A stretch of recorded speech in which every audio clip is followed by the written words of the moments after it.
com muita alegria, uma gratidão profunda, né, estarmos aqui para realizarmos mais uma reunião dos departamentos da família e da infância.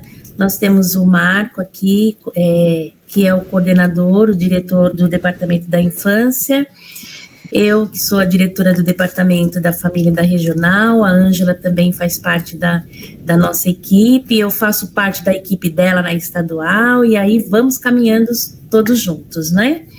Então vamos ler um trechinho do capítulo 11, amar o próximo como a si mesmo, que é o maior mandamento.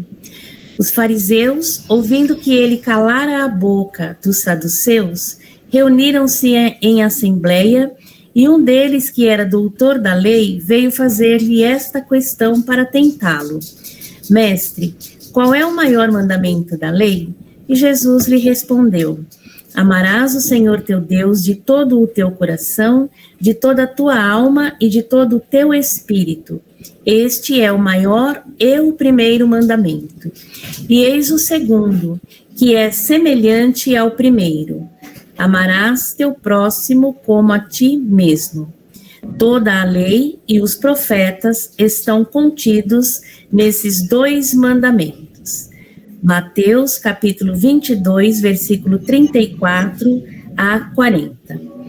Fazei aos homens tudo o que quereis que eles vos façam, pois esta é a lei e os profetas. Está em Mateus, capítulo 7, versículo 12.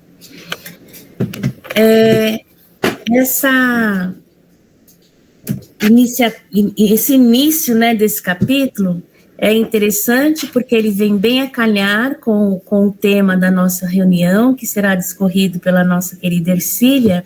Então fica aqui para nossa reflexão, né? O maior mandamento, conforme nós vimos aqui nesses itens 1, 2 e 3. E eu vou pedir para o Edmar, por favor, fazer a prece inicial para nós.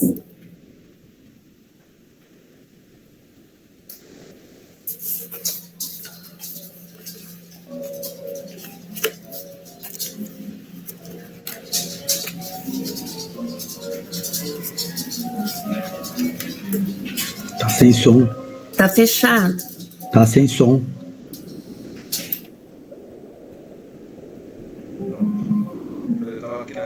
Da gravação, até não abrir o som aqui do ambiente, perdão, fomos nós aqui, agradecendo a Deus a oportunidade desse encontro. Nós pedimos, nesse instante, que os bons espíritos possam estar conosco, nos influenciar para o bem, que a nossa querida Ercília Zilli possa ser muito feliz nas suas colocações, e que esta reunião fortaleça o movimento espírita, em especial as pessoas que fazem parte desse movimento, aqueles que acessarem essa live, através da gravação também, e que seja dessa forma, com a proteção de Deus, uma excelente tarde para todos nós.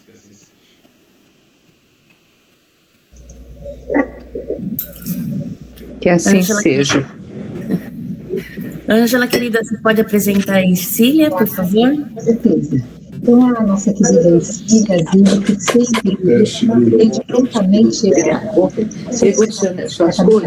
da USE. Eu quero agradecer em nome de toda a equipe, porque muitas vezes já solicitamos a presença dela em nossas reuniões e ainda, com certeza, solicitaremos em muitas outras. Ercília Zilli, psicóloga clínica, mestre em Ciências da Religião pela PUC, pós-graduada em Administração para Organizações do Terceiro Setor pela Fundação Getúlio Vargas. Ela é fundadora da ABRAP, Associação Brasileira de Psicólogos Espíritas, autora do livro Espírito em Terapia, publicado pelo Mundo Maior Editora, e também apresentadora do programa Novos Rumos pela rede Boa Nova de rádio. Então, aí, assim, isso é uma pequena parte, né, porque sabemos que o currículo da Ercília aí, ele é vasto e palestrante, e, assim, está sempre muito estudiosa da doutrina e nos traz a importância mesmo de nós termos esse olhar do Espiritismo, né, dessa fé raciocinada sobre os desafios, principalmente os desafios da sociedade e da família que estamos enfrentando nesse momento. Querida Cília, então aí seja bem-vinda e agora a tela é tua aí para você nos trazer as suas reflexões de hoje. Então, boa tarde a todos. Mais uma vez estamos trabalhando juntos com muita alegria e realmente sempre que me chamam e eu tenho agenda, eu trabalho com vocês com o máximo gosto, com a máxima satisfação. Os desafios, como você mencionou, são muitos e constantes. E eu, com o intuito de esclarecer um pouquinho isso, eu fiz um doutorado e fiz a minha defesa em 2020, durante a pandemia. E quando eu comecei, eu falei, eu vou continuar estudando. E sempre que eu estudo, eu trago a doutrina. E eu falei, mas o que eu vou escrever? Comecei a pensar e acabou resumindo, né, porque os temas normalmente são muito grandes, né, como conciliar a religiosidade e espiritualidade do paciente com a espiritualidade e religiosidade do psicólogo. E eu terminei, fiz todo um estudo, um calhamaço, pesquisa, aquela coisa toda. A ABRAP, ela oferece terapia gratuita para pessoas de baixa renda, numa quantidade imensa de pessoas que buscam a ABRAP e as ABRAPs. E quando eu terminei o trabalho, eu falei assim, mas será que isso tem utilidade? Não tem? Sabe quando o espírito de terapia me encantou muito. Mas essa aí eu estava meio assim, né? Bom, a espiritualidade sabe com antecedência aquilo que deve ser feito. E este ano, uma resolução do Conselho Federal de Psicologia, no mês de abril, né? Ela soltou uma resolução, significa, está determinado o quê? Está resolvido o quê? Os psicólogos não podem ter a sua imagem, o seu nome, o seu título associado a uma religião. Eu falei, bom, fecha a ABRAP, né? E como é que fica isso? E daí eu falei, olha, o trabalho que eu fiz mostrando que você pode ter uma religião, pode não ter nenhuma religião, mas o seu trabalho ele é oferecido independente da religião, ele é oferecido de maneira laica a quem precisar de terapia. E aí eu vi que 2 anos antes, o argumento para a resolução que saiu este ano, da nossa parte, estava pronto. Então, só para mostrar como a espiritualidade nos orienta, às vezes, antecipando, né, preparando para que a gente, no momento adequado, tenha uma solução. E aí nós estamos nos organizando, juntamente com psicólogos de outras religiões, né, no sentido de montarmos uma reunião, um argumento para que a redação do Conselho Federal de Psicologia seja mais favorável. Por quê? Porque nós temos uma fila de espera imensa, nós temos que capacitar os psicólogos, nós temos que disponibilizar todo esse voluntariado para pessoas que não têm como acessar uma terapia, né? Então, seria muito triste se isso realmente viesse a ocorrer. Estamos esperançosos de que vamos conseguir, sim, uma redação mais favorável, de tal maneira que os psicólogos, em geral, não tenham aí nenhuma restrição em ter o nome associado a uma religião, desde que ele esteja usando isso para o trabalho do bem, o trabalho social. E aí, nós estamos com o nosso tema de hoje. Espiritismo e valorização da vida, né? Eu fiquei pensando, o que é a vida? O que é a vida? Por que nós estamos aqui? E eu sempre comento que se nós perdêssemos todas as obras espíritas e restasse só a questão número 1 do Livro dos Espíritos, nós teríamos como construir de uma outra forma, entender o que está acontecendo. Então, quando falo o que é Deus, né, Deus é a inteligência suprema e causa primária de todas as coisas, eu começo a perceber quem eu sou e por que eu estou aqui. Eu sou porque existe uma causa primária que é de inteligência suprema, que não pode errar, porque senão não seria inteligência suprema, e como não pode errar, tem que criar perfeito. E resolveu, por razões divinas, criar as pessoas, as criaturas, os seus filhos, no modo que a gente entende. Então, a primeira pista que eu tenho para valorizar a minha vida é que eu sou fruto da vontade de Deus. E ligando com a leitura do texto de hoje, amar o próximo como a si mesmo, está aí uma regra, que é a regra básica, que é amar o próximo como a si mesmo. Ou seja, eu só posso me amar se eu me autoconhecer e, me conhecendo, sabendo de onde eu vim, eu sei para onde eu devo caminhar. Né? Então, causa primária de todas as coisas. Essa inteligência suprema que nos criou a todos. Né? Criou tudo que existe no universo. Então, eu estou aqui, nós estamos aqui porque Ele, o Pai, a quem chamamos de Pai, resolveu nos criar, por vontade divina. E nos deu uma chave que Jesus foi buscar lá atrás, no Velho Testamento, e falou, olha, amar a Deus sobre todas as coisas e o próximo como a si mesmo. Ele retira isso e traz para o Novo Testamento e diz, olha, essa é a base de tudo. Então, se para amar o outro, eu preciso me amar, eu preciso ter autoestima, que é uma outra forma, e para a gente entender esse processo de autoestima, não significa gostar, nossa, como eu me gosto tanto, mas assim, eu estou gostando do processo que eu estou fazendo. A autoestima é gostar do processo, porque perfeito nós não somos e não seremos por muito tempo. Quando eu falo perfeito na questão da criação, significa que potencialmente fomos criados perfeitos e a elaboração, o afloramento vai depender do esforço de cada um. E vai depender do entendimento que nós temos sobre o significado da vida. Né? E aí, como não dá para ter uma reencarnação ou uma encarnação de milhões de anos, nós temos aí o entendimento da doutrina espírita, da reencarnação, que é um projeto parcial de crescimento, de aprendizado e de evolução. Então é aos poucos, é por um determinado tempo, é por um determinado motivo daquela fase específica. Então o que eu tenho que aprender agora nessa reencarnação?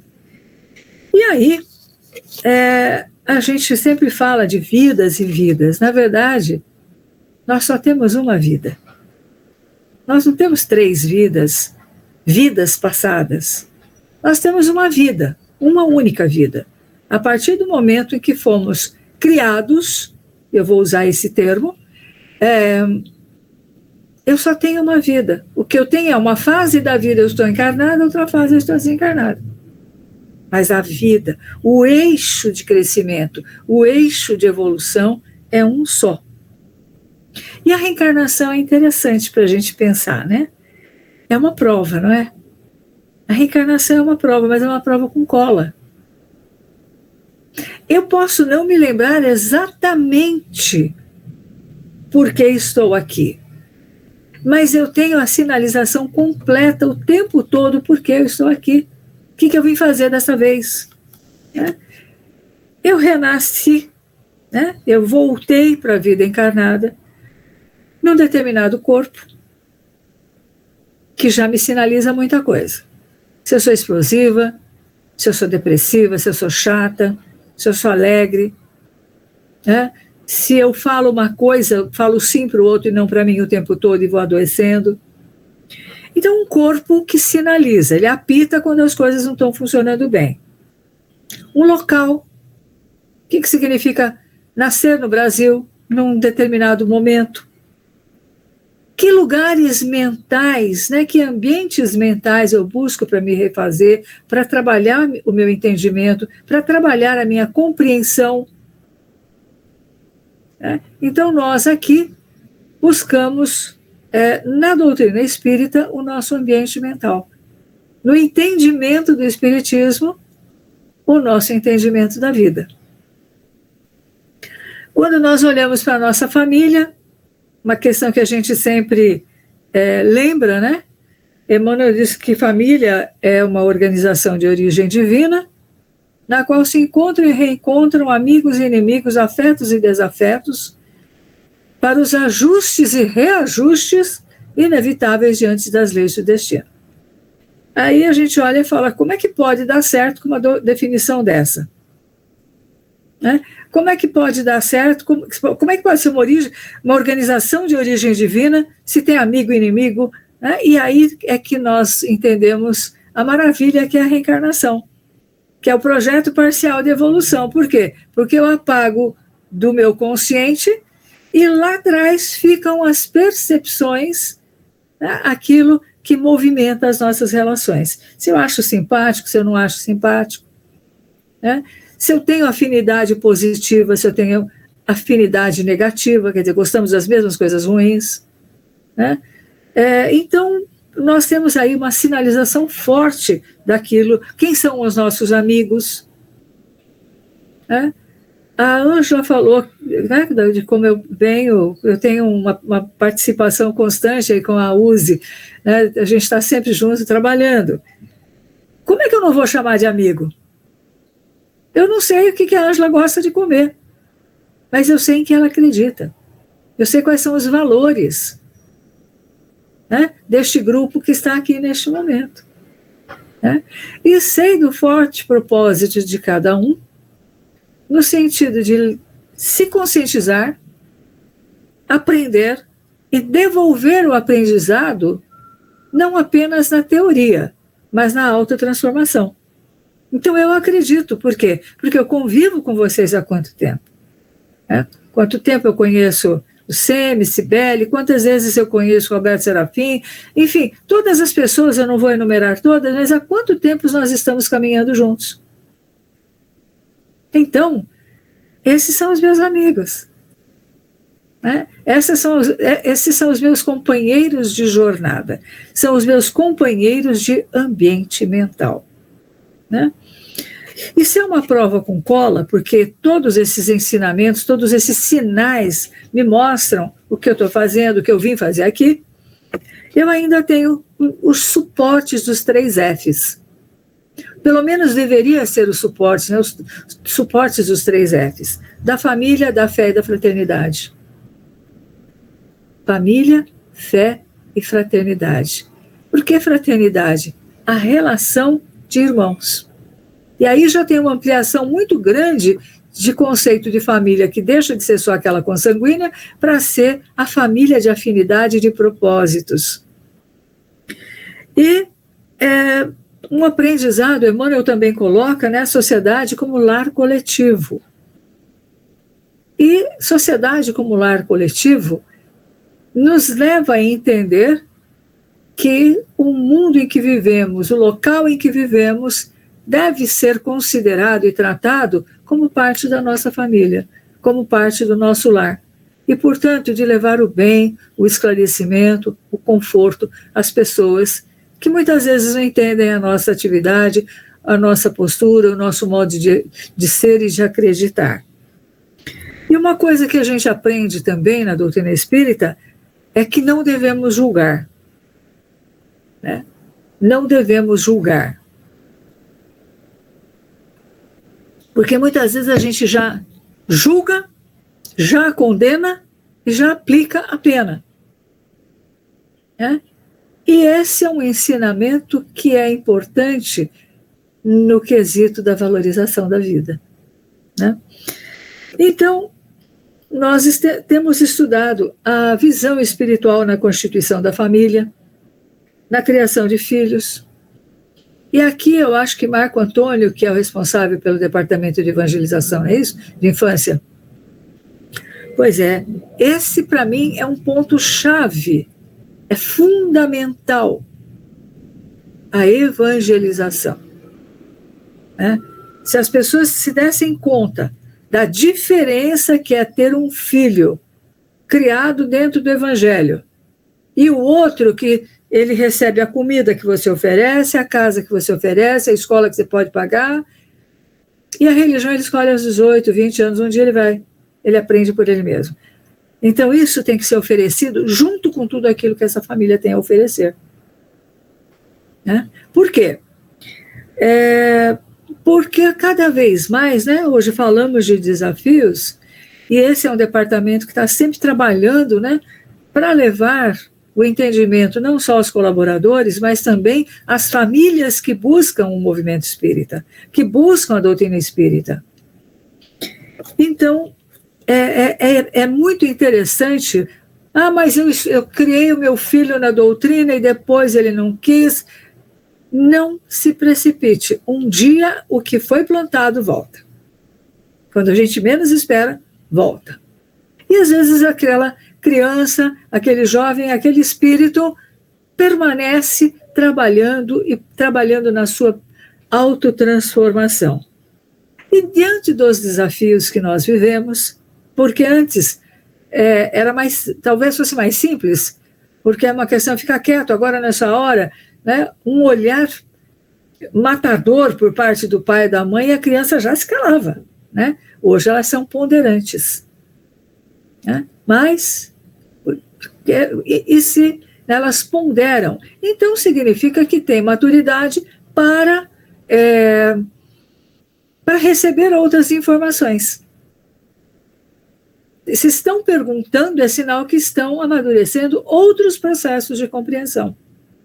E muitas vezes obrigando os pais a buscarem também mais esclarecimentos. Então o desafio está aí. Eu costumo dizer o seguinte, não tem filho, não tem jovem de 14, 15 anos que já não tenha tido um encontro com a droga. Eu não estou dizendo de consumo. Não estou falando de consumo, mas que já esteve diante dele, pode acreditar que sim. Então, hoje, a importância de se criar filhos que tenham coragem de ser diferentes. Porque criar filhos é a tarefa mais divina que a gente conhece. É pegar um espírito das mãos do Criador e se dispor a cuidar. E quando ele estiver desafiando, frutificando, aprender também mais sobre a vida. Né? Então, e o filho mais preparado, e preparado que eu estou dizendo, é com uma visão espiritual, ele escolhe, ele é mais forte, ele tem a coragem de dizer eu não quero, da maneira como ele conseguir falar. E o menos preparado, ele é escolhido. Ele é mais frágil diante do outro. Então, uma criatura, né, que foi trabalhada, que recebeu fundamentos espirituais, ele se vê como além de um corpo. Ele se vê num processo constante de crescimento e de aprendizado. Ele não vai perguntar por que aconteceu comigo. Ele vai perguntar o que é que eu tenho que aprender. Qual é a lição? E deixar claro, né? Nós não vamos levar nada do que nós temos. A gente cuida da casa e limpa. Eu pensei melhor, eu estava com uma orquídea branca, eu falei, vou botar uma amarela aqui atrás para dar um destaque, né? Só que nem eu e nem a orquídea vamos ficar por aqui. O que vai ser levado é o tanto que eu consegui aprender e me tornar melhor nessa fase da minha existência. Eu vou levar minha mente, eu não vou levar nada. E quando nós trabalhamos isso na nossa forma de nos relacionarmos, nós vamos criar jovens mais fortes. A gente está vendo falar muito da geração floco de neve, geração cristal, tudo magoa, tudo é difícil, né? Criar gente forte. Vamos criar gente forte. Gente forte sabe lidar com o sim, mas sabe lidar com o não, sabe lidar com o momento oportuno. E por que nós estamos falando sobre isso diante do tema? Porque uma parte do tema é a visão espírita, é o espiritismo.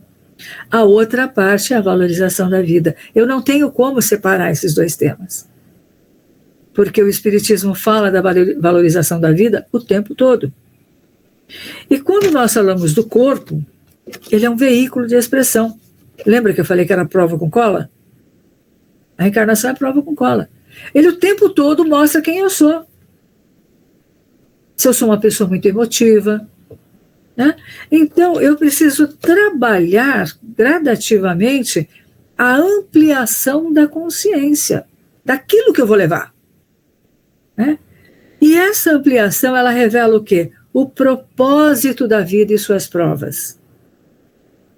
Porque tem gente que, vai ser difícil, então nem quero fazer, já desiste logo de cara. E o que é que nós temos visto? Muitos jovens que partem cedo demais, antes do prazo da sua passagem na matéria.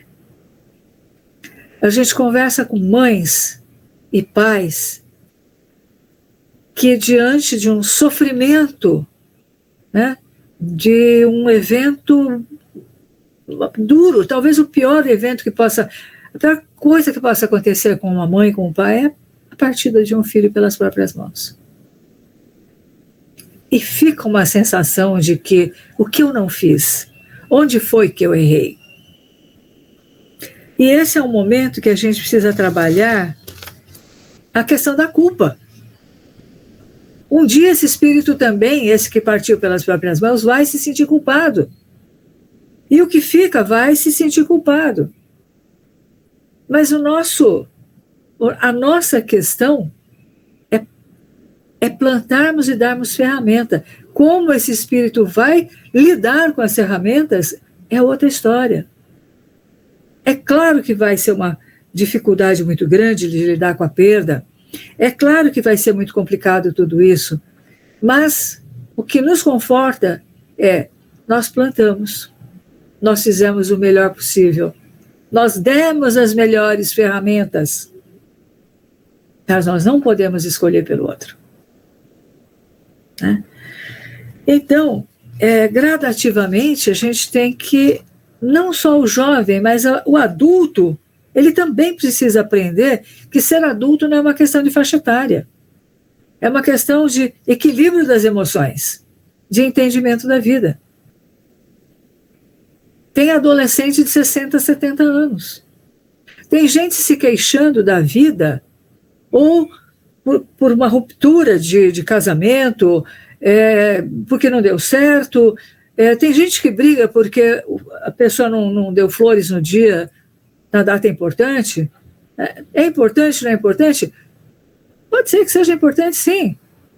Mas nada impede que eu me compre flores. A primeira pessoa a me tratar bem sou eu.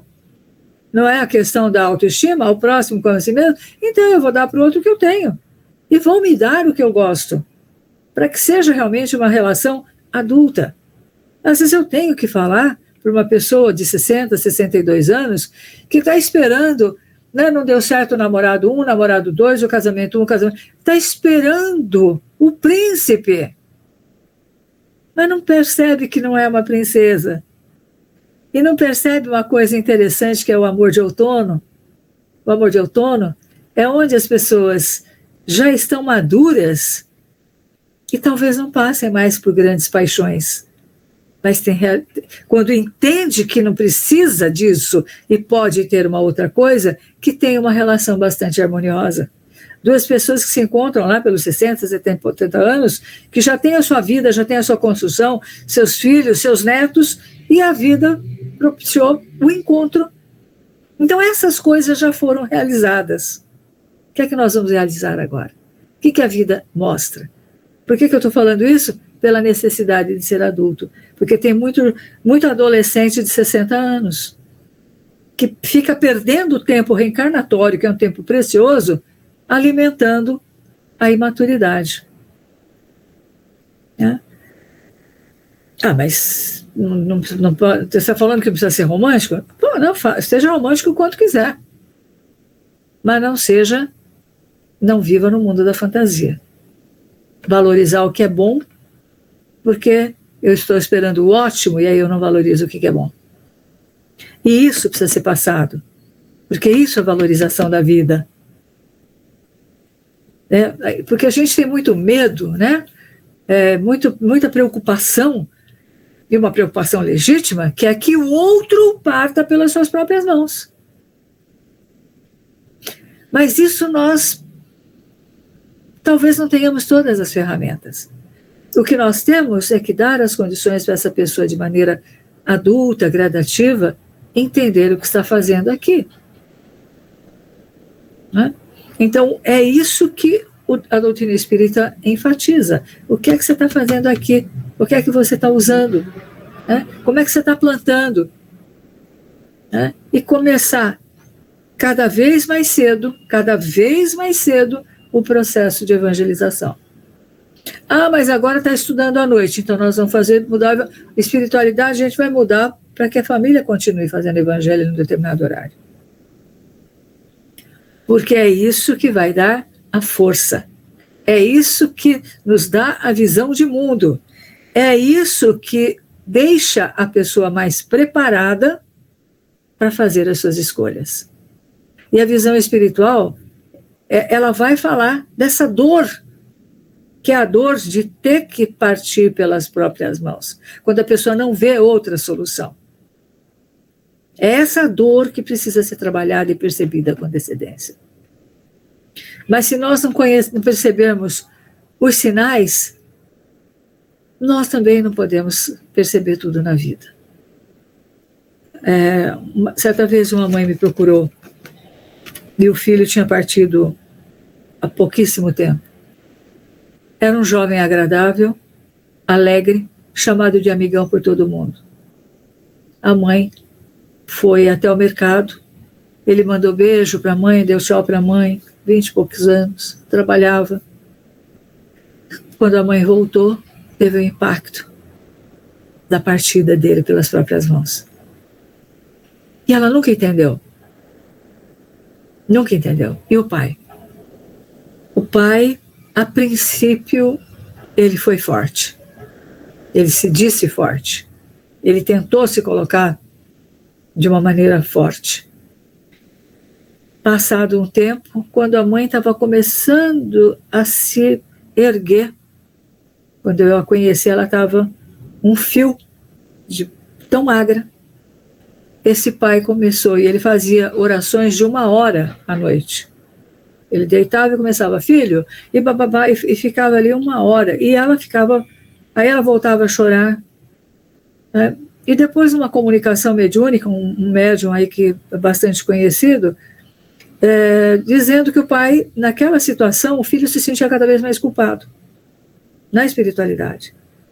Ele se sentia responsável e não tinha como cometer o mesmo ato novamente, porque ele já estava na condição de espírito desencarnado. E foi preciso falar para o pai, reza menos. Reza, mas não fica chamando, falando da sua dor. Então essa questão a gente também pode orientar as famílias que nos procuram.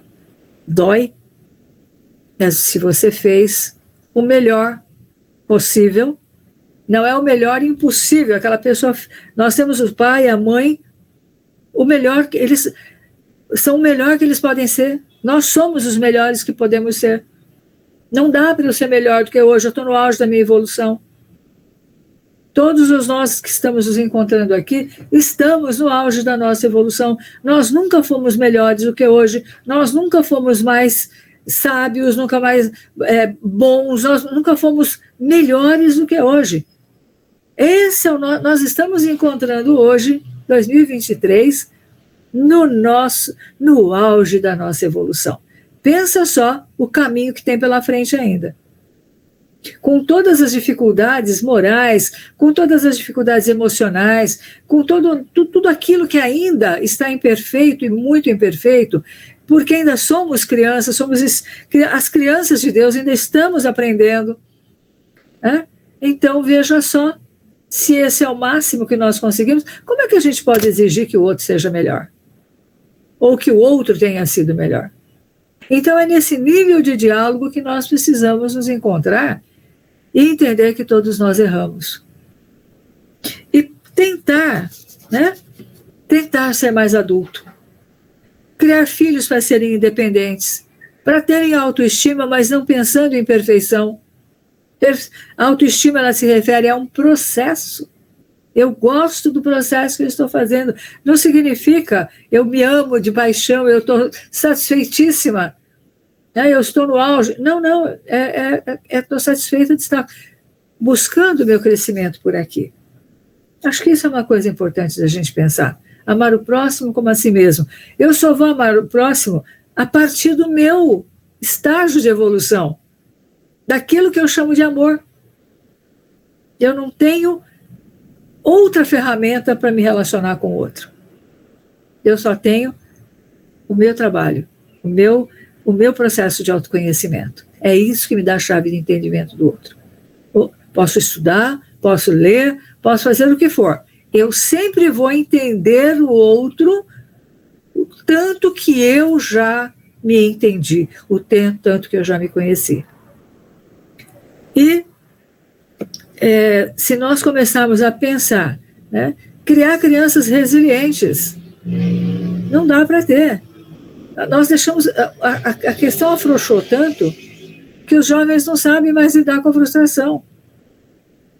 A criança não pergunta mais, eu posso. Você deixa, ela fala, eu quero.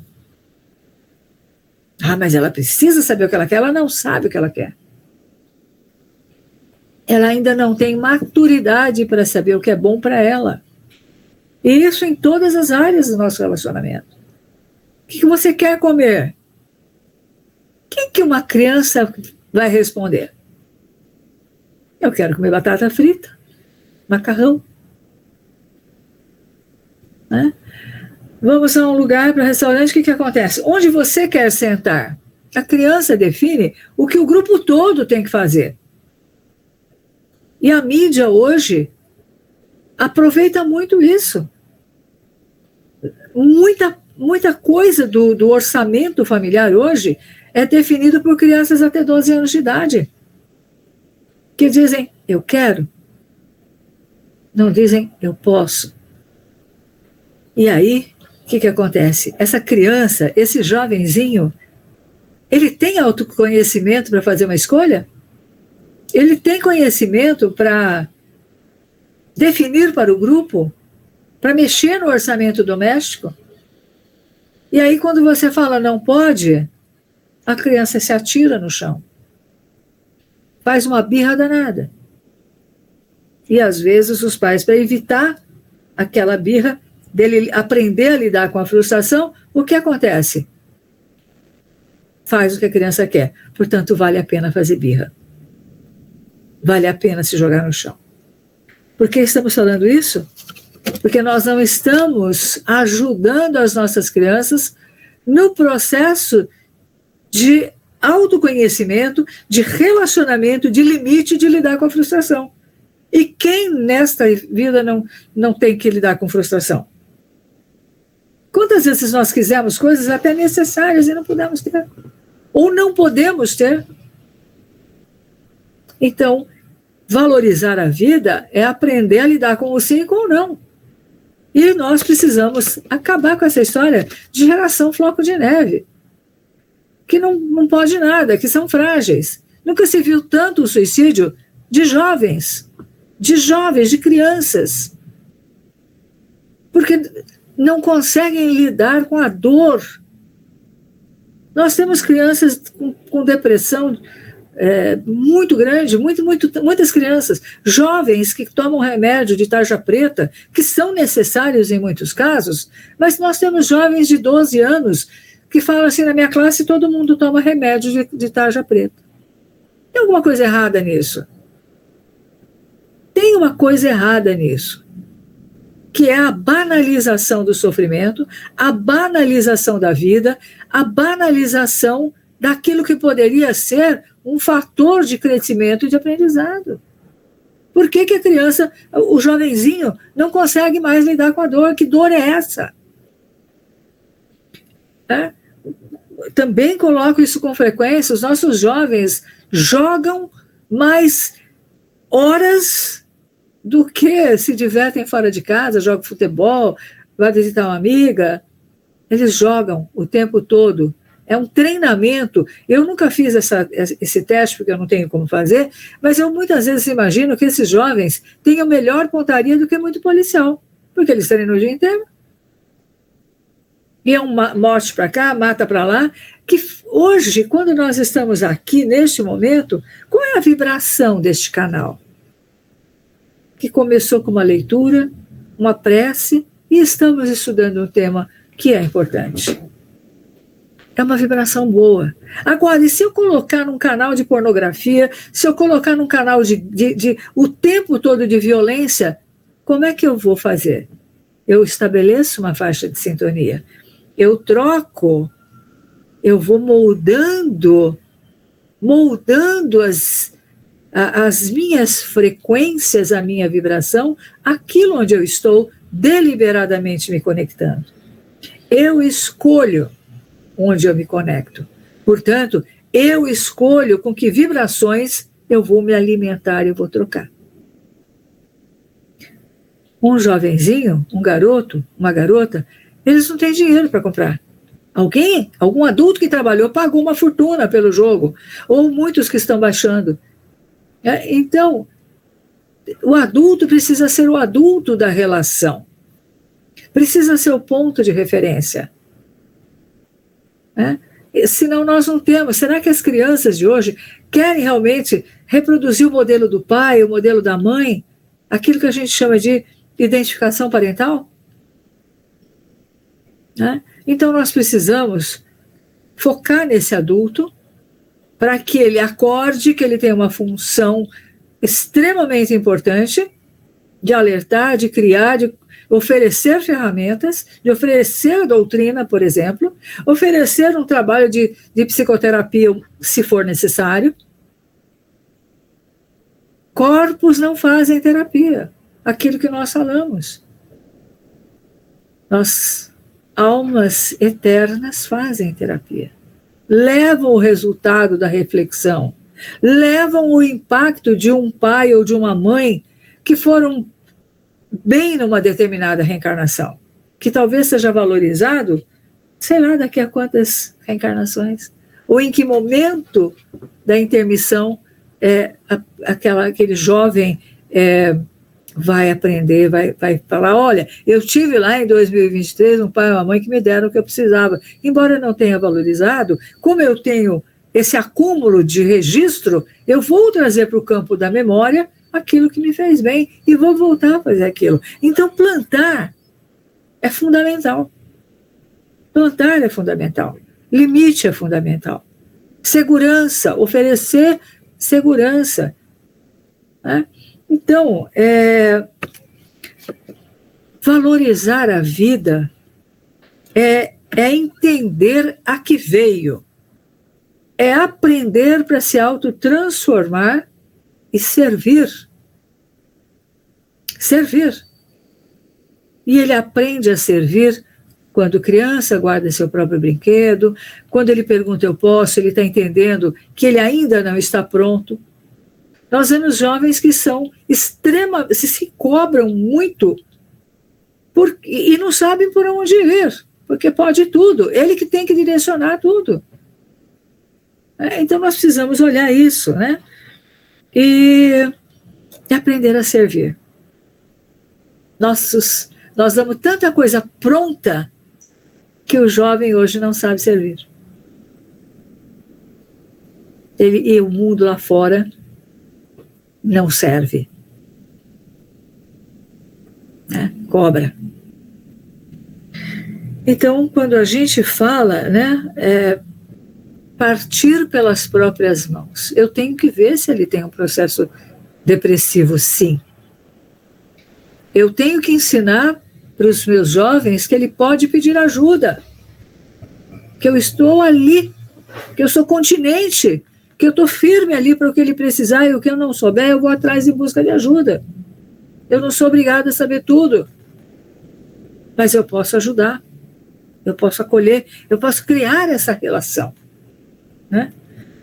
E quando um aprende, esse aprendizado ajuda muita gente. Né? Então, quando eu uso esse termo, partindo pelas próprias mãos, na verdade, faz parte do nome de um livro psicografado, muito interessante. Ele é um livro de Newton Stuck, o nome do médium. Médium, né, Newton Stuck. E ele psicografou cartas de jovens que partiram pelas próprias mãos. E muitos deles, pasmem, relatam que não sabem por que fizeram aquilo. Relatam que não sabem. E eu fico imaginando, por que eles não sabiam? Como é que a pessoa não sabe uma coisa dessa? O jovem não sabe porque ele acaba estabelecendo uma frequência, uma sintonia, uma conexão, muitas vezes num processo obsessivo. Muitas vezes num processo obsessivo. Vocês lembram daquele livro Memórias de um Suicida? Lembram também que Libertação fala de espíritos que vão em busca de energia vital em matadouros? Estão lembrados disso?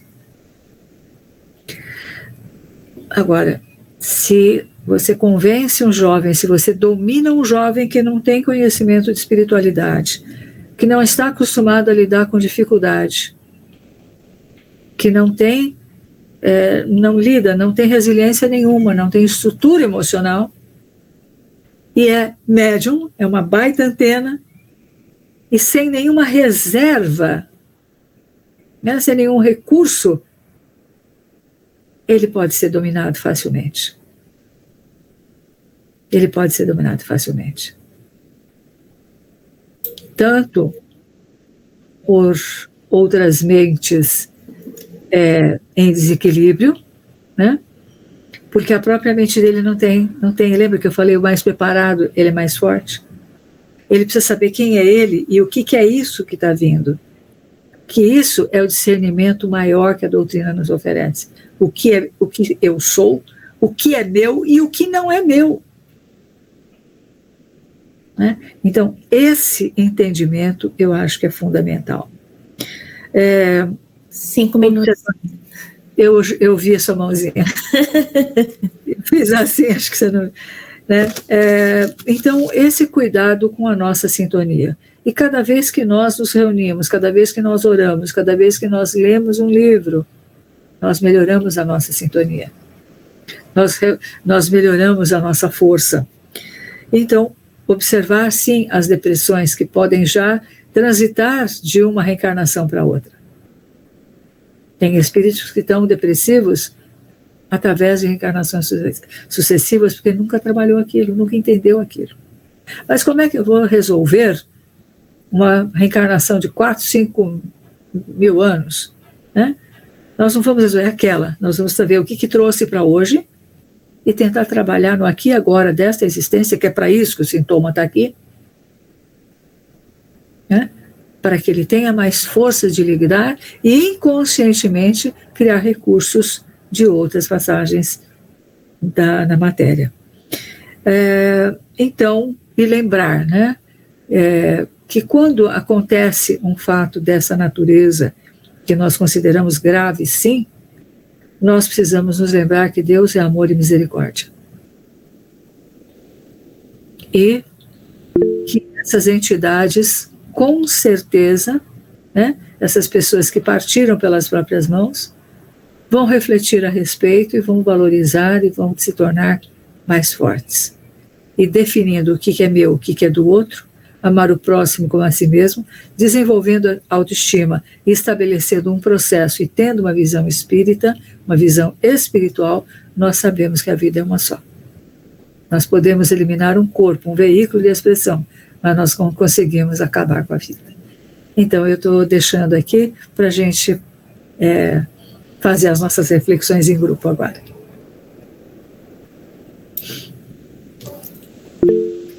Muito bom. O Roberto Serafim. Pois não, Roberto? Muito obrigada. Boa tarde, pessoal. Boa tarde. Primeiramente, muitíssimo obrigado aos amigos, aos irmãos, às irmãs, né, da USE, por nos receberem em sua casa virtual aqui nesse instante, né? Nós do Centro Espírita Lírio das Misericórdias do Senhor, do CELMES, agradecemos muito o convite e ficamos felizes. Não posso deixar aqui também de tietar a professora Ercília, né, professora, saudades das suas palestras, né? Acompanhamos sempre a sua trajetória através das redes sociais, né? É sempre muito agradável ouvi-la. Professora, a pergunta é: nós adultos, em alguns momentos de fragilidade, nós gostamos de ser, até certo ponto, conduzidos, ou seja, numa situação difícil que alguém tome a decisão por nós e nos ajude, né? Será que não é isso que falta para essa juventude de hoje? Porque, na verdade, eles são fragilizados e a grande parte deles não está pronta para o tipo de decisão que eles tomam. Então, não seria aí nosso papel de pais responsáveis assumirmos mais esse, mesmo contragosto, mas assumirmos mais essa posição de conduzi-los até que aquele ritual que a maioria de nós aqui passamos por ele, né? Quando atingir a maioridade, aí você é dono do seu nariz, aí você faz, agora você vai fazer do meu jeito, porque eu vejo que é o melhor para você, e na maioria das vezes o é mesmo, né? A senhora não acha isso, professora, que está na hora da gente assumir e encurtar um pouquinho essa rédea, obviamente com uma certa ponderação, mas não dá para fugir dessa tarefa? Olha, eu coloquei aqui a importância de pai e mãe, de colocar limites e de trabalhar no sentido de que eles sejam mais fortes, lidem melhor, sejam criaturas resilientes, quer dizer, lidem melhor com a frustração, e aquilo que você pode dar também é o limite. Ninguém nasceu na casa errada. Então eu acho que nós estamos concordando sim, de que é preciso ter uma atuação presente, uma atuação continente, né? Aquela coisa assim, eu estou aqui, e mesmo que eu não conheça o tema, eu posso procurar junto, buscar uma solução. Eu preciso sim ter um canal de comunicação e de confiança um no outro, né? Porque muitas vezes o exagero na colocação de limites e do não, o filho mente e escapa, né? Então, criar o vínculo me parece ser a questão fundamental. E quando nós colocamos a questão do filho que é evangelizado, a gente fala evangelizado como se estivesse pronto, mas que passa por esse processo. Ninguém está pronto ainda no processo de evangelização, né? Nós ainda não somos criaturas plenamente evangelizadas, mas pelo menos estudamos o evangelho. Abrimos uma reunião e vamos lá, capítulo 11, tarará, tarará, então a gente está fazendo um esforço. Esse esforço deve ser repassado. Chamar para conversar, né? Sair da posição de amiguinha ou de amiguinha, né? Para ser a posição de presença, de acolhimento e de porto seguro. Sim, Roberto, precisamos fazer isso. E não é porque fez 18 anos, porque também tem um detalhe, né? Filho é para sempre. Pega um filho de 30 anos, ele está lá preocupada. Ele tem 40 anos, vai dar preocupada. Veja, minha mãe acho que se preocupou comigo até o fim dos dias dela na matéria. Cuidado, vai não sei o que, você comeu? Enfim, o cuidado, ele permanece o mesmo, a preocupação permanece a mesma, né? Então, a gente diz, é para sempre, né? Então, esse limite é bom, a criança não tem que escolher o lugar que ela quer sentar e não pode escolher a própria comida, ela pode escolher entre aquilo que está oferecido, mas que é bom para ela.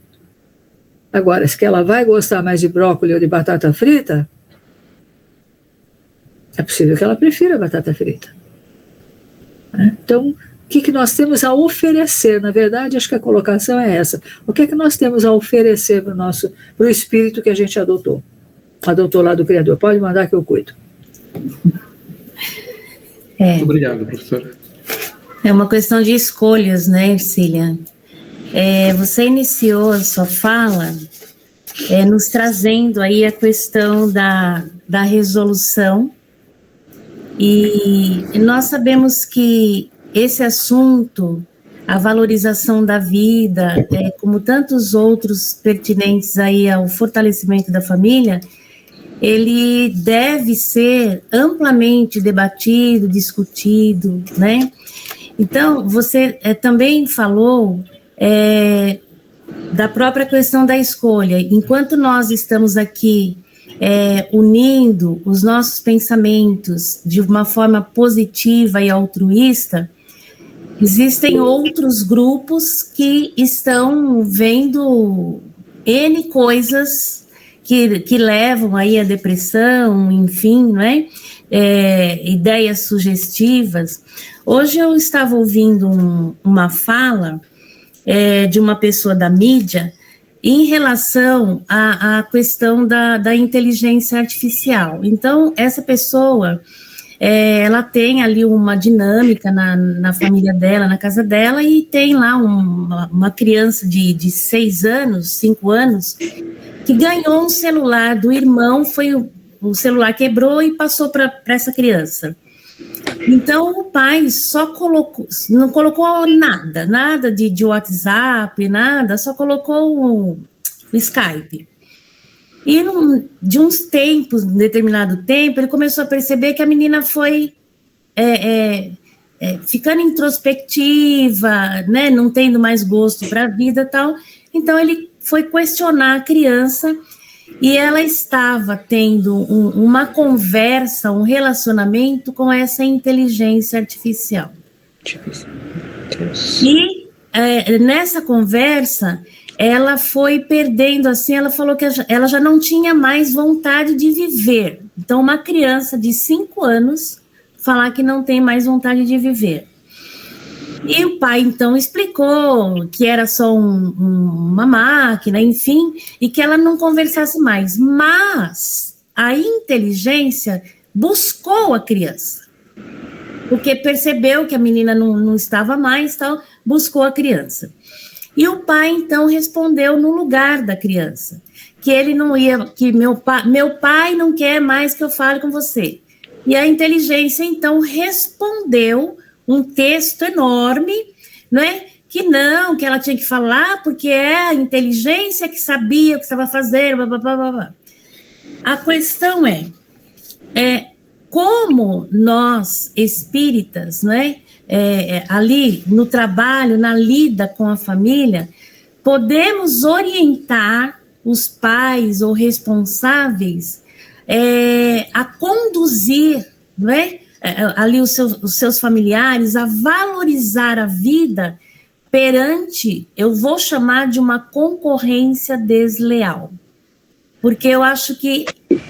Não vou responder, não. Deixa para você, tá? Então, como é que o Espiritismo vai nos ajudar? Não é? Como é que nós podemos conduzir essa questão? Porque o progresso é inevitável, é da lei. Mas como nós podemos conduzir? Bom, eu acho que você colocou a questão e, né, o que nós precisamos entender é uma regra hoje que precisa ser respeitada. Até 2 anos de idade, a criança não tem que ter contato com tela. Não tem que ter contato, nenhum. Mas ele gosta do desenho, ele fica tão quietinho. Uma coisa é a sua conveniência, outra coisa é como aquela mente vai sendo moldada. Por quê? Porque os desenhos, cada vez mais, eles têm conteúdos que já estão moldando a mente e o comportamento das crianças. Porém, eles não estão maduros para elaborar isso. Então, entra sem nenhuma defesa. A partir dessa fase, você vai selecionar o que é bom para a criança e dar um tempo mínimo. E aí ela vai entender que ela quer ver, que ela gosta, mas ela quer mais. Então ela vai entender e vai muitas vezes perguntar para o seu pai, para sua mãe, já acabou o tempo? Por quê? Porque entendeu que não tem negociação. É aquele tempo ali. Mas os pais precisam primeiro assistir o desenho. Os desenhos estão cada vez mais introduzindo conceitos que as crianças, por não terem material ainda de elaboração, ela não tem elaboração, e o que ela faz? Ela assume como verdade, porque vem junto com a fantasia. Então, essa é uma questão bastante delicada. A outra é, quem deu esse celular para essa criança? Para que uma criança precisa de um celular? Me conta. Nós precisamos, sabe o quê? Tem estudos que estão mostrando isso. Uma psiquiatra recentemente, inclusive, falou sobre isso. E antes de ouvir, eu fiz essa elucubração também. Nós vivemos num mundo de ondas, de frequências. A nossa mente ela já está sintonizada em alguns canais. E tem gente que dorme com o celular carregando do lado da cama. Ou seja, você está dormindo, seu corpo está dormindo, mas você está trocando informações, trocando dados, você está em ressonância. Então o celular tem que desligar e ficar longe para você. Por quê? Porque ninguém pode negar a importância do celular, de um computador. Só que tem que ter uma hora que fechou. Desliga. As pessoas vão ao banheiro com o celular, almoçam olhando o celular. Elas não estão vendo o que está acontecendo do lado. Não estão vendo o que está acontecendo com o filho, com a filha. E ali, se a gente pensar nos jogos e na manipulação, de jogos que induzem as crianças a morrer, a se matarem. Nós já fizemos palestras sobre isso. Da época da baleia azul para cá, surgiram outros e outros jogos que só podem ter sido criados por mentes trevosas, desequilibradas. Então eu preciso olhar o que eu consumo. O que eu consumo. E o que eu deixo minhas crianças consumirem. Mas eu sou avó e eu não tenho obrigação tenho obrigação de oferecer na sua casa aquilo que você... Melhor. Então, aqui não se liga a televisão. Quero ver o desenho. Pergunta para o seu pai e para sua mãe. Está sob meus cuidados. É minha, porque senão não teria sido colocado sob meus cuidados. Então, são os meus critérios de pode e não pode. Então, nós fizemos um programa uma vez de como os pais estão acovardados, Roberto. De como os pais têm medo ou estão tão preocupados com outras questões que não estão vendo a criança, o jovem deteriorando na sua frente. O tanto de crianças depressivas. Eu coloquei isso, 12 anos de idade. O número de crianças que tomam remédio para depressão. Crianças que usam termos, não que usem a droga, mas já usam termos do mundo da droga. Um exemplo, estou na brisa, estou brisando. Ih, fulano está brisando, ou eu estou brisando. É um termo que veio da droga. Quer dizer, está na brisa, que é sob efeito da droga. Ele nem sabe do que se fala, mas já está no vocabulário. Então, vem uma lei, vamos descriminalizar todas as drogas, ou essa ou aquela, e na sua casa está descriminalizado também? Pode? Não. Como é que você se posiciona a respeito disso socialmente? Então, para que serve a casa espírita? Nós estamos vivendo um momento de muita necessidade de posicionamento. Então, e o aborto?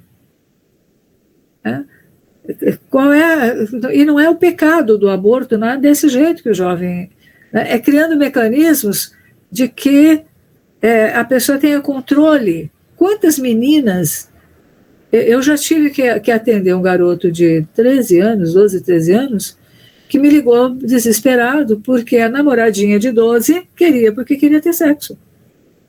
E ele não sabia como é que fazia sexo. Como é que ele se portava diante daquilo. E aí, o que eu faço? Porque ela poderia também falar mal dele. Ah, tá vendo? E eu falei, olha, vai ser o seu momento, a sua maior prova é, você se sente pronto? Não. Então a resposta é não. Mas e se ela falar? É o problema dela. Você tem que ter sua autoestima e se respeitar. Não é na base da imposição, não. É saber o que você está fazendo. Mas com 12 anos a garota estava pressionando o garoto da idade dela para que começasse uma vida sexual sem a menor orientação, instrução, sem nada. Então, eu acho que a casa espírita ela cumpre a finalidade quando ela sai do conceito de pecado e começa a falar da responsabilidade, esclarecer. E os pais têm que aprender a conversar com seus filhos, a orientá-los. Porque a mim me coube muitas vezes orientar jovem que os pais não falam nada. O que é um adolescente? É uma criança peluda. Meu pai de misericórdia, o que é isso? Que sinais são esses? Não infantilize a coisa. Mas o meu filhinho, minha filhinha, não. A vida está aí, eu falei para vocês no começo de hoje. Eles estão em contato com tudo. É essa segurança que a doutrina espírita passa que vai fortalecer esse jovem para entender qual é o momento dele e para que ele deve dizer sim ou não, para lidar com a frustração. O medo desse menino, de que a menina falasse mal dele, porque ela não saberia lidar com a frustração. E não tinha uma maturidade para chegar nesse momento. Ela queria, porque as meninas...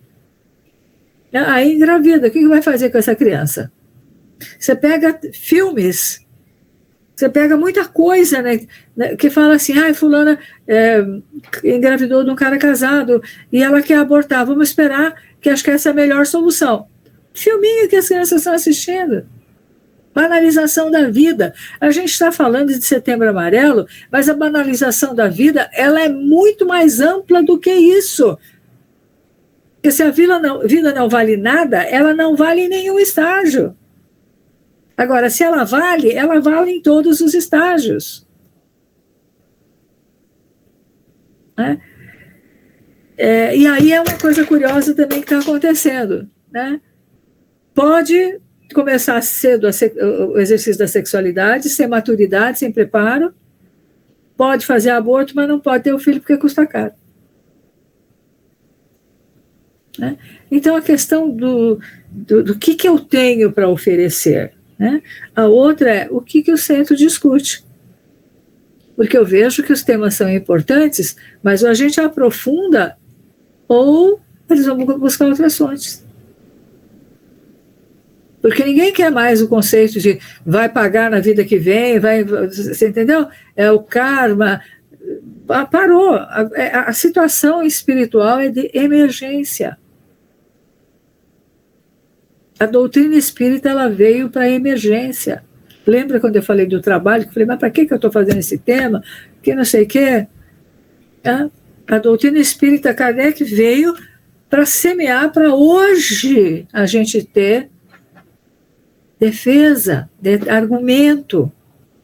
Usarmos as ferramentas da doutrina espírita. Nós não podemos ficar como muitos pais covardes que têm medo de enfrentar a criança. O centro espírita oferece a cesta básica. Ajuda? É função do centro espírita? Não. Mas não pode falar de determinados temas. Quer dizer, mas pode dar a cesta básica, mas não pode falar de determinados temas. Veja como a coisa está delicada. Então nós precisamos, e eu estou falando para não dar a cesta básica, não, eu estou falando que precisa dar os outros temas. E precisa criar uma ferramenta, uma maneira de atrair o jovem para a casa espírita. Porque não tem jovem no movimento espírita. E à medida que as gerações forem desencarnando, não vai ter movimento espírita. Porque nós estamos vendo um aumento da visão materialista. A visão materialista, ela está aí comendo solta. E aqueles que falam do antes e depois, né, de causa e efeito, de consequências de atitudes, mas sempre sinalizando, como você colocou, que a evolução é inevitável, sim, mas ela pode parar, né? Ela pode interromper por uns séculos. Então, o estrago feito pelo materialismo, ele pode causar um prejuízo de séculos na evolução espiritual. Veja, eu usei uma vez a palavra suicídio, estou usando de novo. Estou falando partindo pelas próprias mãos. Eu acho que impacta mais isso. Partir pelas próprias mãos. Quer dizer, eu não valho nada. Exatamente, Marco, é isso aí. Eu estou falando. A evangelização. Só que a evangelização, como é que é feita? Eu fui evangelizadora. Eu comecei como evangelizadora na FESP. E aí o que acontece?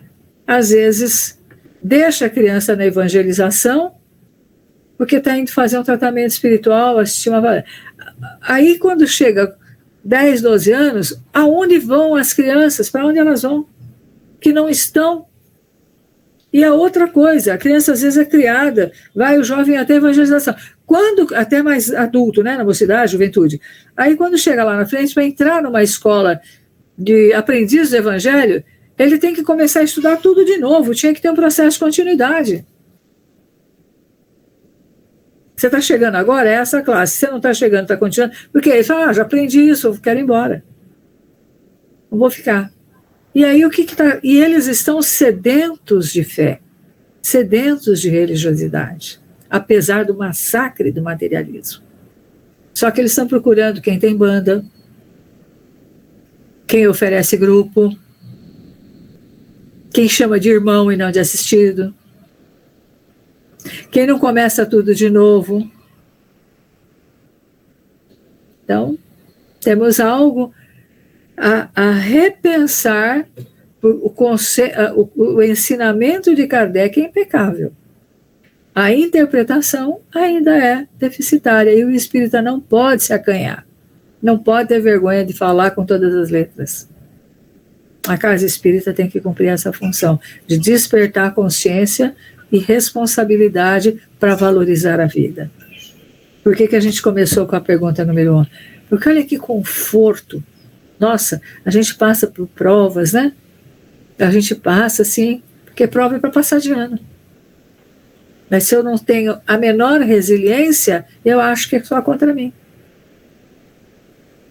É contra mim. Ou eu não dou conta. Por quê? Porque eu fui poupado em tudo. Porque eu não tenho uma visão de que a vida é única. De que tem salvação, você entendeu? Tem saída. Como diz, tudo passa. Isso vai passar também. O Chico falava isso. Isso vai passar. Isso aqui também vai passar. Eu acho que essas questões que a gente precisava refletir, né, visto que estamos num grupo de dirigentes, né? A Ângela tem uma pergunta. Perfeitas suas colocações, Vircília. Concordo plenamente. Ângela. Eu acho que a Ercília trouxe assim, muitos pontos super importantes, né? Primeiro, assim, aqui estamos num grupo de trabalhadores. Temos realmente que ter esse alerta para nossa responsabilidade dentro das nossas casas, para falar sobre os assuntos, né? Não tem assunto tabu, eu acho que a gente precisa ter esse olhar mesmo humanizado, né? Mas tendo a base da doutrina espírita, tá ali, né? Então não temos como errar, né? Porque se nós não falarmos sobre suicídio, né, mas é uma palavra pesada. Não. O ato, ele é complexo, mas ele necessita ser falado, né? Ele necessita ter esse olhar, e a doutrina espírita traz esperança. Então, eu acho que o trabalhador, Claro, aqui nós estamos falando especialmente do Departamento da Família, mas o Departamento da Família, ele transverge em todos os outros setores, né, da casa, que nós tenhamos realmente esse olhar, esse cuidado. Nós vamos falar de aborto, sim, e não falar, como você já falou, não, tá ali, reencarnação perdida, vamos deixar para a próxima.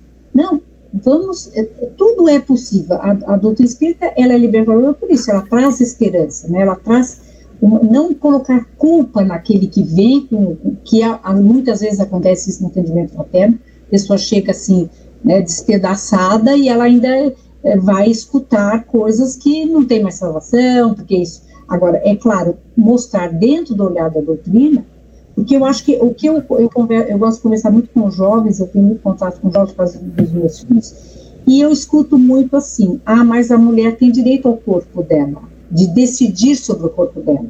Então, assim, o meu argumento, que eu acho que é o argumento que nós entendemos, sim, eu tenho o direito de decidir sobre o meu corpo, não sobre o corpo daquele ser reencarnante, né? Porque quando eu estou realmente busco um aborto, eu não estou decidindo pelo meu corpo, né? A mulher não está decidindo pelo corpo dela, está decidindo por aquele ser reencarnante. Então, acho que é todo esse processo que nós temos que ter essa segurança dentro da gente para realmente mostrar.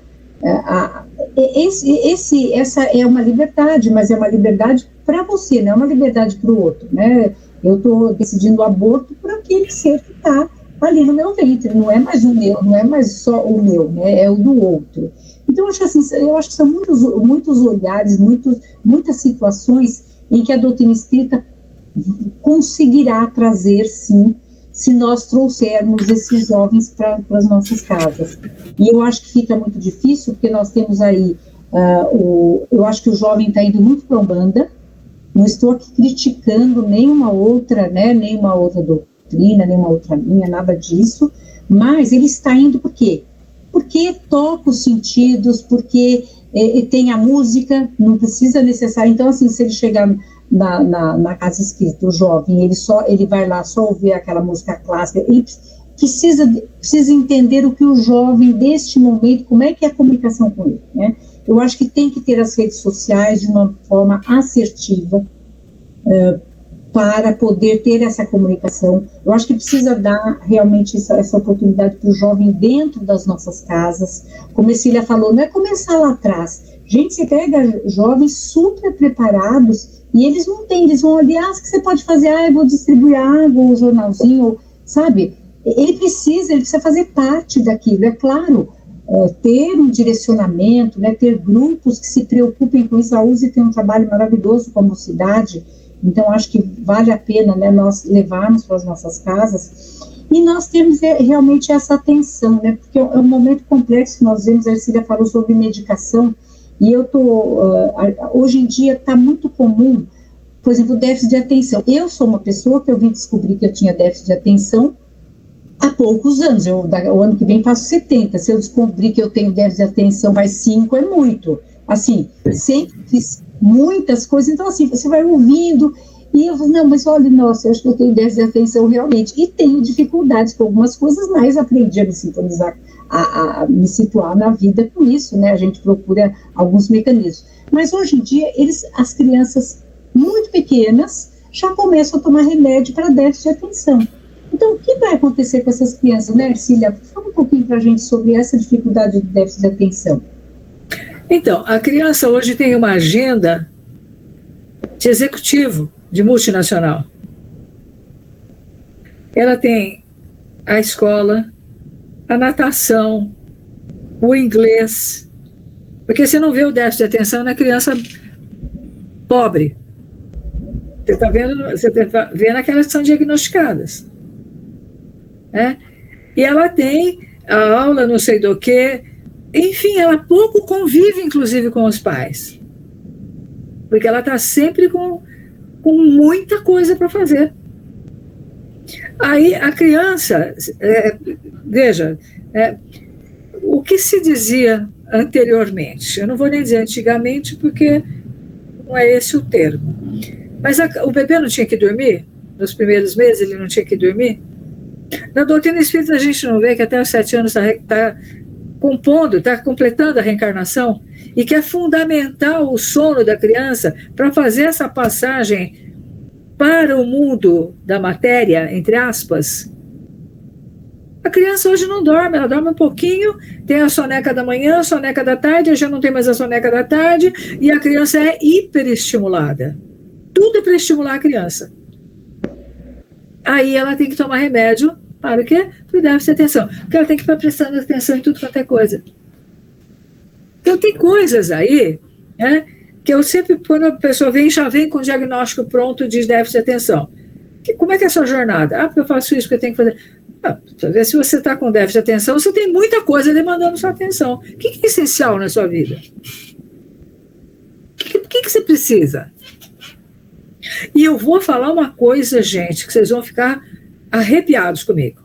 Falar não dá um prazer, muitas vezes, que é falar não dá. Ou eu não quero. Eu não preciso de tudo isso. Mas você não quer fazer... Não, eu não vou salvar o mundo. Uma vez eu tinha palestra de manhã e outra à tarde. E uma pessoa queria que eu fizesse mais uma palestra à tarde. E perguntou para mim, mas essa daqui está anunciada que é das tantas às tantas horas. E essa aqui dá para você fazer outra. E eu falei para o colega, por que tem que ser eu? Faz você. Ah, não, porque eu não sei. Eu falei, meu amigo, você está esquecendo que eu não vou salvar o mundo. A doutrina espírita não é salvacionista. Não dá para fazer e ponto final. Outra vez me pediram uma palestra sobre a folha. Eu falei, mas como assim? A folha? Eu falei, mas folha do quê? Eu não entendi o que ele queria que eu falasse. A folha da árvore, a folha... Porque às vezes o cara do centro, ele tem uma fantasia na cabeça dele. E ele quer que o expositor viabilize aquilo que está na cabeça dele. Só que a gente não sabe o que está na cabeça dele. Eu tenho que saber o que está na doutrina. E ponto. Eu tenho que conhecer de psicologia para poder trabalhar.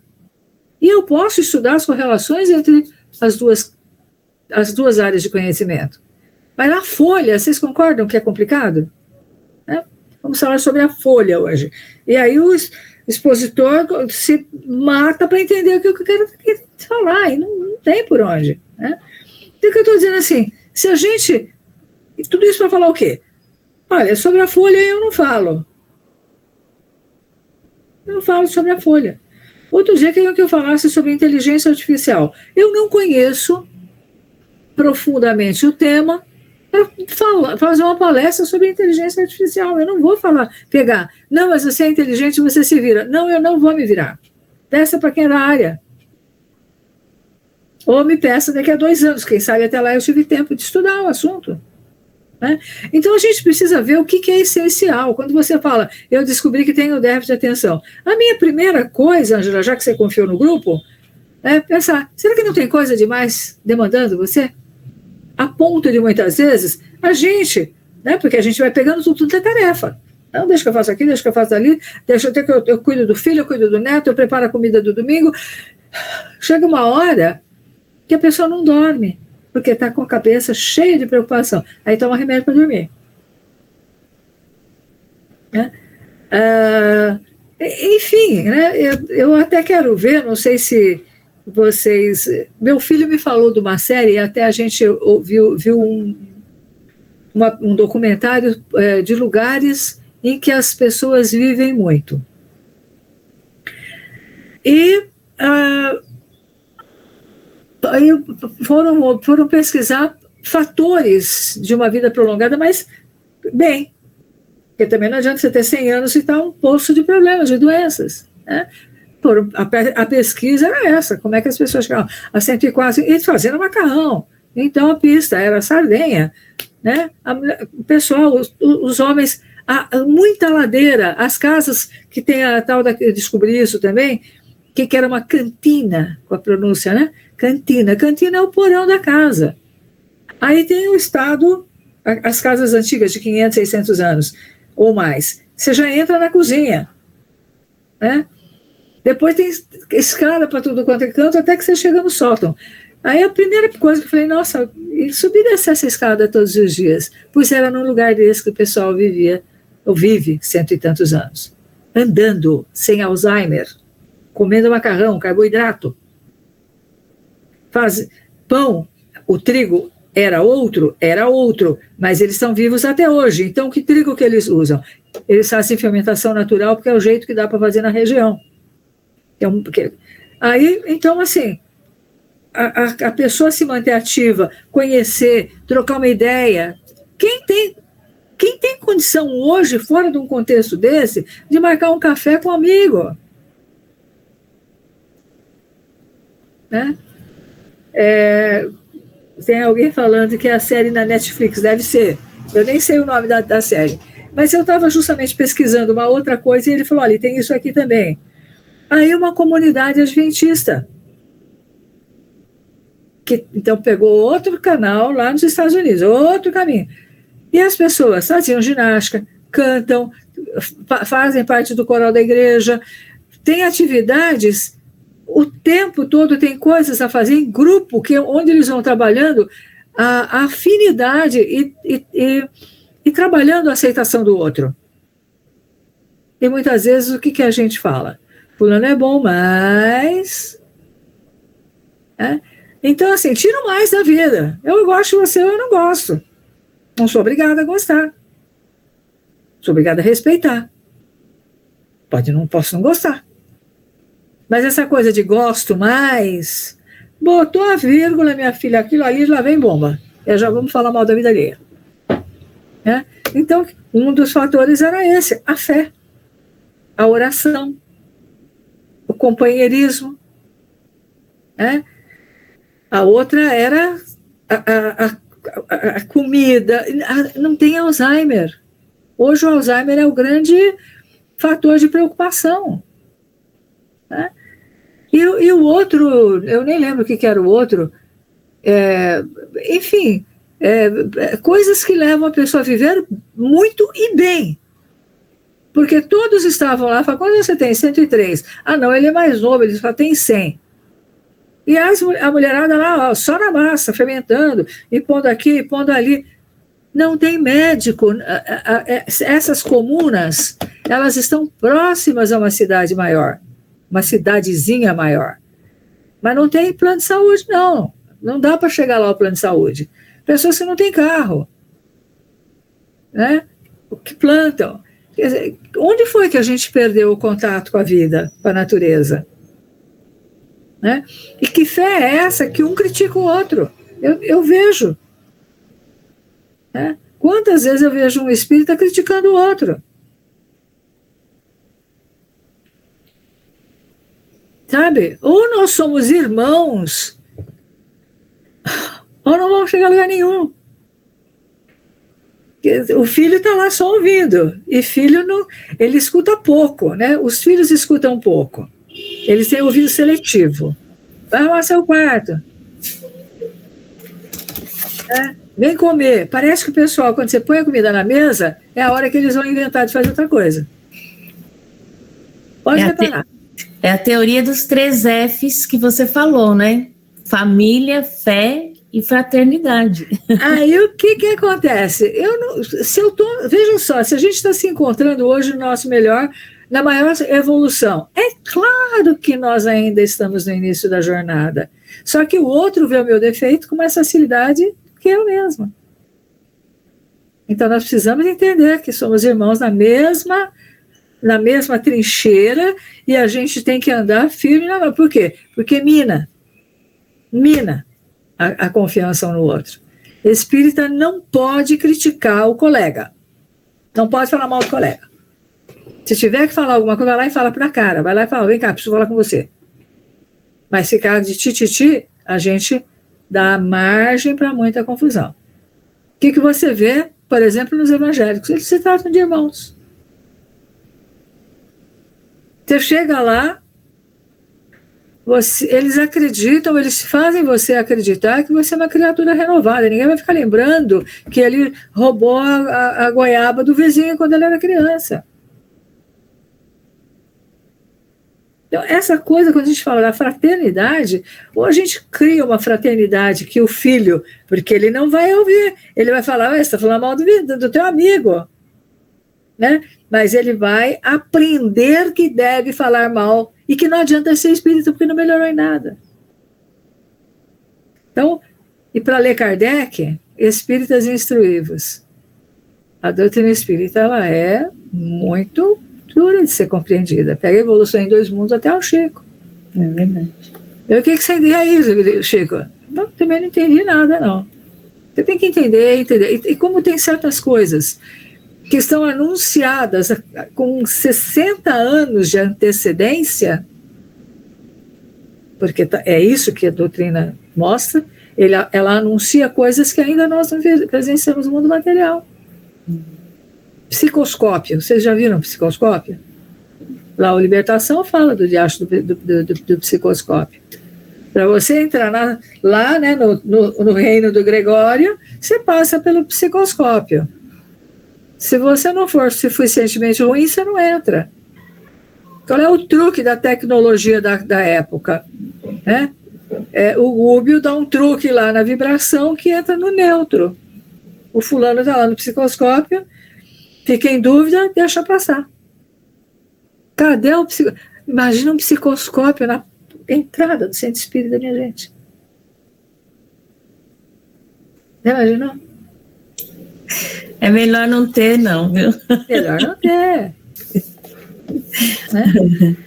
Bom, são essas questões, então, né? O que eu estou dizendo é a importância de desenvolver uma vida fraterna, de reconhecermos que estamos no início da jornada do crescimento espiritual, somos crianças de Deus, Ele gosta da gente, Ele não nos pune, Ele nos trata como crianças, mas Ele fala, vai arrumar teu quarto. Lava tua louça, tira teu prato. Agora não é hora de ficar de assistir televisão até tarde, não, é hora de dormir. Isso aí.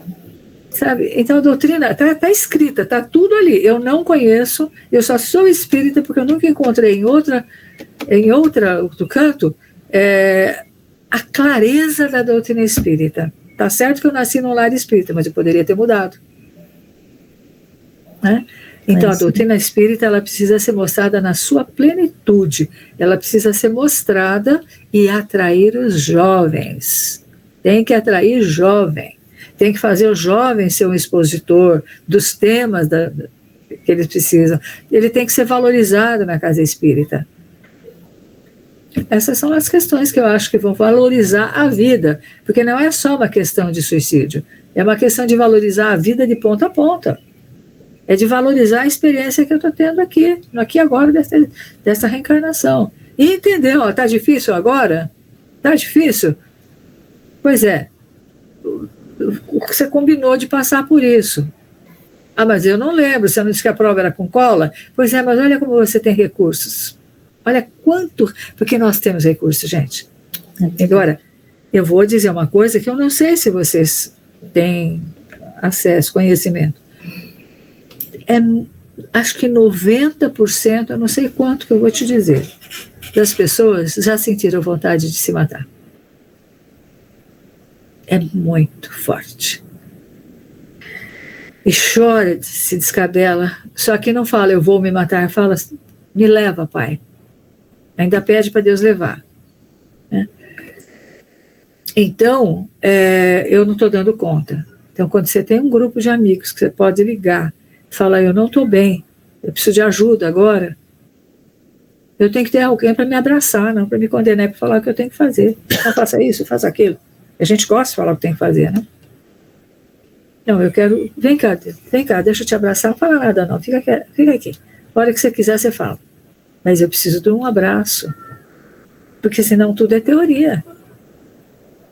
Tudo é teoria. Se meu amigo não me oferecer um abraço, sabe? Se ele não estiver disponível, para que eu preciso de amigos? Eu leio um livro. Por que só o livro de Kardec me modifica, mas eu só vou me completar na mudança se eu exercitar? Eu tenho que parar de julgar. Né? Que a vida não é só aquela questão, o suicídio ele não é só quando a pessoa faz uma determinada, interrompe aquela reencarnação. Às vezes a vida inteira, né? Mal-humorado, deprimido, se tratando mal, porque as pessoas se tratam mal, comem errado. A Elvira está falando aqui, ó, por favor, a USE tem programas de evangelização para todos os ciclos? Eu não vi o resto da pergunta dela. Depois quem é da USE responde. Mas é isso. Quem mais? Quem quer comentar alguma coisa a mais? A professora falou lá no começo da sua fala, professora, que nós julgamos as pessoas, né? Tem uma teoria, a professora deve saber, uma teoria que diz que nós julgamos uma pessoa em média em 9 segundos quando nós a encontramos, né? Nós espíritas não, nós levamos mais tempo, levamos 10 segundos para julgar. E sabe o que é interessante? Às vezes a gente precisa tomar um cuidado, porque às vezes a gente está diante até de um desafeto, por isso que a gente já condena logo de cara, porque no fundo esse espírito eu já conheço. E aí é uma coisa interessante, né, que a gente precisa pensar, nós não somos mais os mesmos. É aquela questão lá do Missionários da Luz. O Segismundo chegava perto do Adelino para fazer um entendimento, para poder reencarnar ali e, de certa maneira, reorganizar o que tinha acontecido com ele, com Raquel, matou o Adelino e tal. O Adelino, se para dormir ele tinha que encontrar, o que inconsciente ele faz? Ele começa a ter insônia. Primeiro ele começa a ter pesadelo, depois insônia. Ele fala, vou dormir para encontrar esse sujeito aí? Né? Ele acordava com pesadelo, alguém está querendo me matar. Ele já tinha se modificado. Segismundo já era outra criatura, já queria o perdão, a bênção da reencarnação para fazer as pazes e se acertar com aquele grupo. Mas o radar do Adelino esse aí já me matou. Então, não quero. Né? E essa é uma questão interessante. Às vezes a gente julga, porque está de mal com a vida mesmo, né? O cabelo está bonito, está feia, inteligente, mas é arrogante. A gente sempre põe o mais ali. Né? Então a gente leva 10 segundos e é interessante isso, viu? Porque é na base assim, e é rápido assim mesmo, inclusive em teste. Isso é simpático, isso é antipático, porque aquilo mobiliza conteúdos do seu inconsciente. Então a gente já julga de uma vez, né? Já tem uma primeira impressão. Muito bom, Ercília. Nós ficaríamos aqui a tarde toda. Mas aí o nosso vídeo depois vai ficar muito grande. Eu acho que o Edmar já parou de gravar, não foi? Eu acredito que não. Eu tive a impressão que sim. Não, mas tá tudo tranquilo, tá tudo bem. Eu, pelo menos, não vou a lugar algum, mas nós temos tempo, né? Se ninguém mais tiver nenhuma questão, realmente foram muito boas as elucidações. Agora nós necessitamos mesmo trabalhar os conceitos, refletir, não é? E realmente aplicar aí no nosso trabalho, nas nossas casas espíritas, nos órgãos, né, os dirigentes de órgãos, e, em especial, nós, dos departamentos da família, da infância, para darmos aí continuidade e prosseguimento, né, nessas reflexões e verdadeiramente valorizar a vida, a nossa e a dos outros, né? Eu agradeço imensamente a você, Ercília, por ter aceito o nosso convite, por intermédio da Ângela, que também faz parte aí da equipe, né? Agradeço a cada um de vocês que aqui estiveram. Ficam, desde já, todos convidados para as nossas reuniões que são mensais, todo segundo sábado de cada mês. E, então, Ercília, ficam aí as suas considerações finais e, na sequência, se o Marcos puder fazer a prece final para nós, Eu agradeço. Gratidão a todos. Depois da prece, nós podemos tirar uma foto, tudo bem? Opa! Obrigada, Ercília. Eu é que agradeço a todos vocês a oportunidade. Para mim é altamente, me repõe muito em termos de energia, encontrar os meus sintônicos, né? Os que estão na nossa sintonia, na mesma busca, né? Enfrentando aí os mesmos desafios. Então, eu agradeço e peço a Deus que ajude, abençoe e oriente vocês em cada um na sua área, né? Que somos da mesma família, uma mesma família espiritual, motivados pelo mesmo ideal. Precisamos orar uns pelos outros e pedir a Deus que nos abençoe a todos. Então, cada vez que eu tenho que fazer uma palestra, uma atividade dessa natureza, eu também sou obrigada a me rever, a me atualizar emocionalmente, a ver como é que está o meu plano, né? E a gente sempre é o primeiro que ouve a palestra, né? Então, na verdade, foi um bate-papo, foi uma conversa muito agradável com vocês, uma troca muito boa. E eu quero agradecer aí, desejar a vocês aí um bom final de semana e muita coragem para levar a tarefa adiante. Fiquem com Deus. Obrigada, de coração. Marco.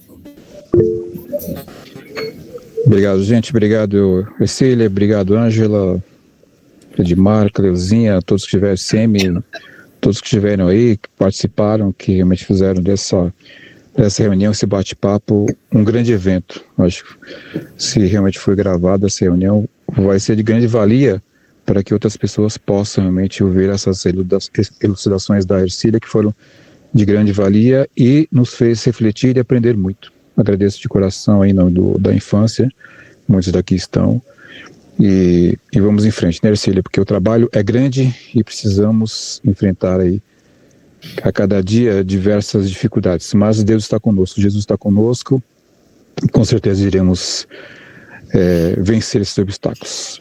Então vamos neste momento agradecer a Deus, a Jesus, aos amigos espirituais que estiveram conosco neste momento, nessa tarde de bênçãos, nessa tarde de aprendizado, e pedimos, Senhor, que nos ajude sempre a compreender, a refletir nessa jornada maravilhosa da vida, para que possamos cada vez mais valorizar tudo aquilo que nos destes, tudo aquilo que nos foi colocado, para que possamos, de mãos abertas, cada vez mais trazer os irmãos que ainda não conhecem tua misericórdia, tua bondade e teu amor. Que assim seja, Senhor, graças a Deus. Bênçãos a todos, paz e luz.